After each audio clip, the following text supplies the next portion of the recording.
अथ श्री दुर्गा सप्तशती 5वां अध्याय। देवताओं द्वारा देवी की स्तुति। चंड मुंड के मुख से अंबिका के रूप की प्रशंसा सुनकर शुंभ का उनके पास दूत भेजना और दूत का निराश लौटना। विनियोग। इस उत्तर चरित्र के रुद्र ऋषि हैं, महासरस्वती देवता हैं, अनुष्टुप छंद हैं, भीमा शक्ति हैं, भ्रामरी बीज हैं, सूर्य तत्व हैं और सामदेव स्वरूप हैं। महासरस्वती की प्रसन्नता के लिए उत्तर चरित्र के पाठ में इसका विनियोग किया जाता है। ध्यान। जो अपने कर कमलों में घंटा, शूल, हल, शंख, मूसल, चक्र, धनुष और बाण धारण करती हैं।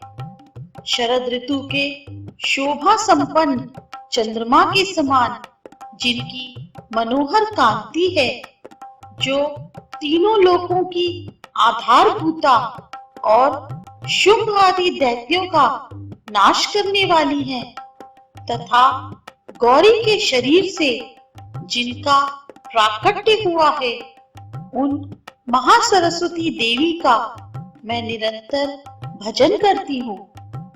ऋषि कहते हैं, पूर्व काल में शुंभ और निशुंभ नामक असुरों ने अपने बल के घमंड में आकर शचीपति इंद्र के हाथ से तीनों लोकों का राज्य और यज्ञ भाग छीन लिए। वे ही दोनों सूर्य, चंद्रमा, कुबेर, यम और वरुण के अधिकार का भी उपयोग करने लगे। वायु और अग्नि का कार्य भी वे ही करने लगे। उन दोनों ने सब देवताओं को अपमानित, राज्य भ्रष्ट, पराजित तथा अधिकारहीन करके स्वर्ग से निकाल दिया। उन दोनों महान असुरों से तिरस्कृत देवताओं ने अपराजिता देवी का स्मरण किया और सोचा, जगदम्बा ने हम लोगों को वर दिया था कि आपत्ति काल में स्मरण करने पर मैं तुम्हारी सब आपत्तियों का तत्काल नाश कर दूंगी। यह विचार कर देवता गिरिराज हिमालय पर गए और वहां भगवती विष्णु माया की स्तुति करने लगे। देवता बोले, देवी को नमस्कार है, महादेवी शिवा को सर्वदा नमस्कार है, प्रकृति एवं भद्रा को प्रणाम है। हम लोग नियम पूर्वक जगदम्बा को नमस्कार करते हैं। रौद्रा को नमस्कार है, नित्या, गौरी एवं धात्री को बारंबार नमस्कार है। ज्योत्सनामयी, चंद्र रूपिणी एवं सुख स्वरूपा देवी को सतत प्रणाम है। शरणागतों का कल्याण करने वाली वृद्धि एवं सिद्धि रूपा देवी को हम बारंबार नमस्कार करते हैं। राक्षसों की लक्ष्मी, राजाओं की लक्ष्मी तथा शवारणी स्वरूपा आप जगदम्बा को बार बार नमस्कार है। दुर्गा, दुर्गपारा, सारा, सर्वकारिणी, ख्याति, कृष्णा और धूम्रा देवी को सर्वदा नमस्कार है। अत्यंत सौम्य तथा अत्यंत रौद्र रूपा देवी को हम नमस्कार करते हैं। उन्हें हमारा बारंबार प्रणाम है। जगत की आधारभूता कृति देवी को बारंबार नमस्कार है। जो देवी सब प्राणियों में विष्णु माया के नाम से कही जाती हैं, उनको नमस्कार, उनको नमस्कार, उनको बारंबार नमस्कार है। जो देवी सब प्राणियों में चेतना कहलाती हैं, उनको नमस्कार, उनको नमस्कार, उनको बारंबार नमस्कार है। जो देवी सब प्राणियों में बुद्धि रूप से स्थित हैं, उनको नमस्कार, उनको नमस्कार, उनको बारंबार नमस्कार है। जो देवी सब प्राणियों में निद्रा रूप से स्थित हैं, उनको नमस्कार, उनको नमस्कार, उनको बारंबार नमस्कार है। जो देवी सब प्राणियों में क्षुधा रूप से स्थित हैं, उनको नमस्कार, उनको नमस्कार, उनको बारंबार नमस्कार है। जो देवी सब प्राणियों में छाया रूप से स्थित हैं, उनको नमस्कार, उनको नमस्कार, उनको बारंबार नमस्कार है। जो देवी सब प्राणियों में शक्ति रूप से स्थित हैं, उनको नमस्कार, उनको नमस्कार, उनको बारंबार नमस्कार है। जो देवी सब प्राणियों में तृष्णा रूप से स्थित हैं, उनको नमस्कार, उनको नमस्कार, उनको बारंबार नमस्कार है। जो देवी सब प्राणियों में शांति रूप से स्थित हैं, उनको नमस्कार, उनको नमस्कार, उनको बारंबार नमस्कार है। जो देवी सब प्राणियों में जाति रूप से स्थित हैं, उनको नमस्कार, उनको नमस्कार, उनको बारंबार नमस्कार है। जो देवी सब प्राणियों में लज्जा रूप से स्थित हैं, उनको नमस्कार, उनको नमस्कार, उनको बारंबार नमस्कार है। जो देवी सब प्राणियों में शांति रूप से स्थित हैं, उनको नमस्कार, उनको नमस्कार, उनको बारंबार नमस्कार है। जो देवी सब प्राणियों में श्रद्धा रूप से स्थित हैं, उनको नमस्कार, उनको नमस्कार, उनको बारंबार नमस्कार है। जो देवी सब प्राणियों में कांति रूप से स्थित हैं, उनको नमस्कार, उनको नमस्कार, उनको बारंबार नमस्कार है। जो देवी सब प्राणियों में लक्ष्मी रूप से स्थित हैं, उनको नमस्कार, उनको नमस्कार, उनको बारंबार नमस्कार है। जो देवी सब प्राणियों में वृत्ति रूप से स्थित हैं, उनको नमस्कार, उनको नमस्कार, उनको बारंबार नमस्कार है।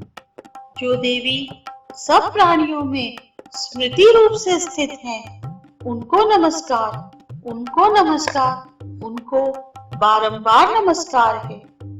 जो देवी सब प्राणियों में दया रूप से स्थित हैं, उनको नमस्कार, उनको नमस्कार, उनको बारंबार नमस्कार है। जो देवी सब प्राणियों में तुष्टि रूप से स्थित हैं, उनको नमस्कार, उनको नमस्कार, उनको बारंबार नमस्कार है। जो देवी सब प्राणियों में माता रूप से स्थित हैं, उनको नमस्कार, उनको नमस्कार, उनको बारंबार नमस्कार है। जो देवी सब प्राणियों में भ्रांति रूप से स्थित हैं, उनको नमस्कार, उनको नमस्कार, उनको बारंबार नमस्कार है। जो जीवों के इंद्रिय वर्ग की अधिष्ठात्री देवी एवं सब प्राणियों में सदा व्याप्त रहने वाली हैं, उन व्याप्ति देवी को बारंबार नमस्कार है। जो देवी चैतन्य रूप से इस संपूर्ण जगत को व्याप्त करके स्थित हैं, उनको नमस्कार, उनको नमस्कार, उनको बारंबार नमस्कार है। पूर्व काल में अपने अभीष्ट की प्राप्ति होने से देवताओं ने जिनकी स्तुति की तथा देवराज इंद्र ने बहुत दिनों तक जिनका सेवन किया, वे कल्याण की साधनभूता ईश्वरी हमारा कल्याण और मंगल करें तथा सारी आपत्तियों का नाश कर डालें। उद्यन दैत्यों से सताए हुए हम सभी देवता जिन परमेश्वरी को इस समय नमस्कार करते हैं तथा जो भक्ति से विनम्र पुरुषों द्वारा स्मरण की जाने पर तत्काल ही संपूर्ण विपत्तियों का नाश कर देती हैं, वे जगदम्बा हमारा संकट दूर करें। ऋषि कहते हैं, राजन, इस प्रकार जब देवता स्तुति कर रहे थे उस समय पार्वती देवी गंगा जी के जल में स्नान करने के लिए वहां आई। उन सुंदर बाहों वाली भवती ने देवताओं से पूछा, आप लोग यहाँ किसकी स्तुति करते हैं? तब उन्हीं के शरीर कोश से प्रकट हुई शिवा देवी बोली, शुंभ दैत्य से तिरस्कृत और युद्ध में निशुंभ से पराजित हो यहाँ एकत्रित हुए ये समस्त देवता ये मेरी ही स्तुति कर रहे हैं। पार्वती जी के शरीर कोश से अंबिका का प्रादुर्भाव हुआ था, इसलिए वे समस्त लोकों में कौशिकी कही जाती हैं। कौशिकी के प्रकट होने के बाद पार्वती देवी का शरीर काले रंग का हो गया, अतः वे हिमालय पर रहने वाली कालिका देवी के नाम से विख्यात हुई। तदनंतर शुंभ निशुंभ के भृत्य चंडमुंड वहां आए और उन्होंने परम मनोहर रूप धारण करने वाली अंबिका देवी को देखा। फिर वे शुंभ के पास जाकर बोले, महाराज, एक अत्यंत मनोहर स्त्री है जो अपनी दिव्य कांति से हिमालय को प्रकाशित कर रही है। वैसा उत्तम रूप कहीं किसी ने भी नहीं देखा होगा। असुरेश्वर, पता लगाइए वह देवी कौन है और उसे ले लीजिए। स्त्रियों में तो वह रत्न है, उसका प्रत्येक अंग बहुत ही सुंदर है तथा वह अपने श्री अंगों की प्रभा से संपूर्ण दिशाओं में प्रकाश फैला रही है। दैत्यराज, अभी वह हिमालय पर ही मौजूद है, आप उसे देख सकते हैं। प्रभु, तीनों लोकों में मणि, हाथी और घोड़े आदि जितने भी रत्न हैं, वे सब इस समय आपके घर में शोभा पाते हैं। हाथियों में रत्नभूत ऐरावत, यह पारिजात का वृक्ष और यह उच्च श्रवा घोड़ा, यह सब आपने इंद्र से ले लिया है। हंसों से जुटा हुआ यह विमान भी आपके आंगन में शोभा पाता है। यह रत्नभूत अद्भुत विमान जो पहले ब्रह्मा जी के पास था, अब आपके यहाँ लाया गया है। यह महापद्म नामक निधि आप कुबेर से छीन लाए हैं।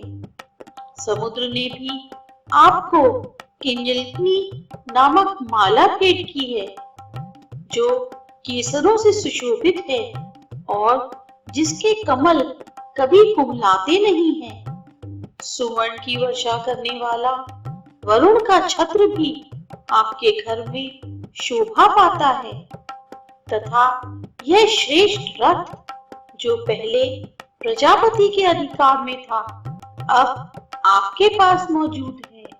दैत्येश्वर, मृत्यु की उत्क्रांतिना नाम वाली शक्ति भी आपने छीन ली है तथा वरुण का पाश और समुद्र में होने वाले सब प्रकार के रत्न आपके भाई निशुंभ के अधिकार में है। अग्नि ने भी स्वतः शुद्ध किए हुए 2 वस्त्र आपकी सेवा में अर्पित किए हैं। दैत्यराज, इस प्रकार सभी रत्न आपके एकत्र कर लिए हैं। फिर जो यह स्त्रियों में रत्न रूप कल्याणमयी देवी है, इसे आप क्यों नहीं अपने अधिकार में कर लेते?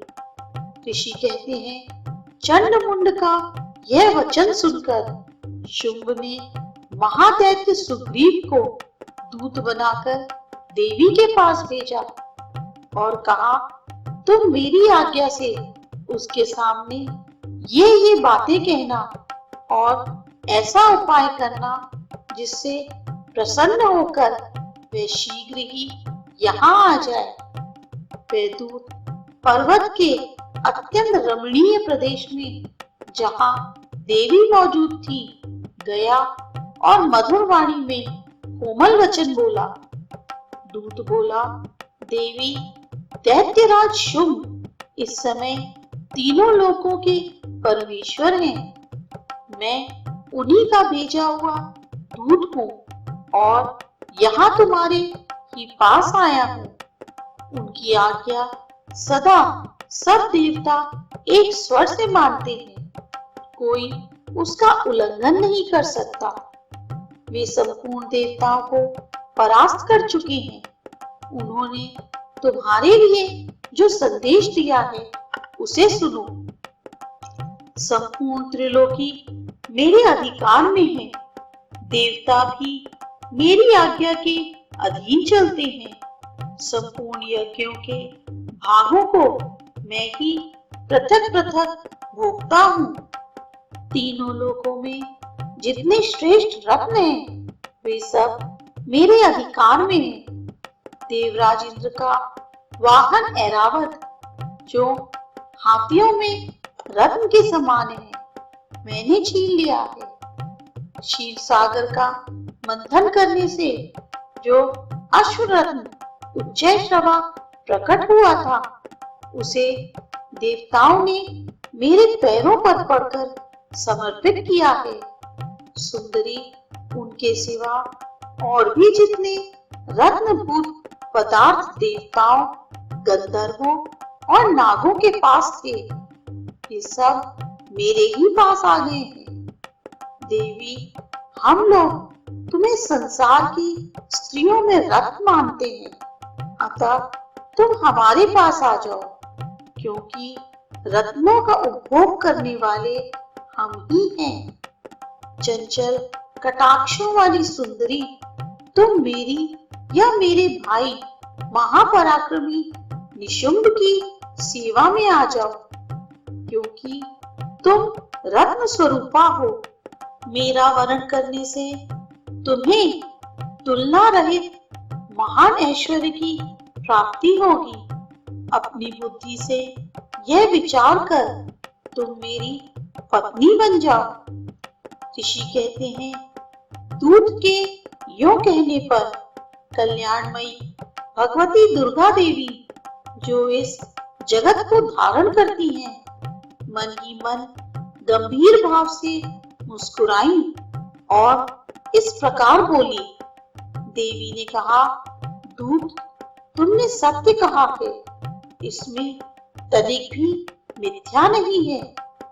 शुंभ तीनों लोगों का स्वामी है और निशुंभ भी उसी के समान पराक्रमी है, किंतु इस विषय में मैंने जो प्रतिज्ञा कर ली है उसे मिथ्या कैसे करूं? मैंने अपनी अल्प बुद्धि के कारण पहले से जो प्रतिज्ञा कर रखी है उसे सुनो। जो मुझे संग्राम में जीत लेगा, जो मेरे अभिमान को चूर कर देगा तथा संसार में जो मेरे समान बलवान होगा वही मेरा स्वामी होगा। इसलिए शुंभ अथवा महादैत्य निशुंभ स्वयं ही यहाँ पधारे और मुझे जीतकर शीघ्र ही मेरा पाणी ग्रहण कर ले। इसमें विलंब की क्या आवश्यकता है? दूत बोला, देवी, तुम घमंड में भरी हो, मेरे सामने ऐसी बातें ना करो। तीनों लोकों में कौन ऐसा पुरुष है जो शुंभ निशुंभ के सामने खड़ा हो सके? देवी, अन्य दैत्यों के सामने भी सारे देवता युद्ध में नहीं ठहर सकते, फिर तुम अकेली स्त्री होकर कैसे ठहर सकती हो? जिन शुंभ आदि दैत्यों के सामने इंद्र आदि सब देवता भी युद्ध में खड़े नहीं हुए। उनके सामने तुम स्त्री होकर कैसे जाओगी? इसलिए तुम मेरे ही कहने से शुंभ निशुंभ के पास चली चलो। ऐसा करने से तुम्हारे गौरव की रक्षा होगी, अन्यथा जब वे केश पकड़कर घसीटेंगे तब तुम्हें अपनी प्रतिष्ठा खोकर जाना पड़ेगा। देवी ने कहा, तुम्हारा कहना ठीक है। शुंभ बलवान है और निशुंभ भी बड़े पराक्रमी हैं, किंतु क्या करूं? मैंने पहले बिना सोचे समझे प्रतिज्ञा कर ली है। अतः अब तुम जाओ। मैंने तुमसे जो कुछ कहा है वह सब दैत्यराज से आदर पूर्वक कहना, फिर वे जो उचित जान पड़े करें।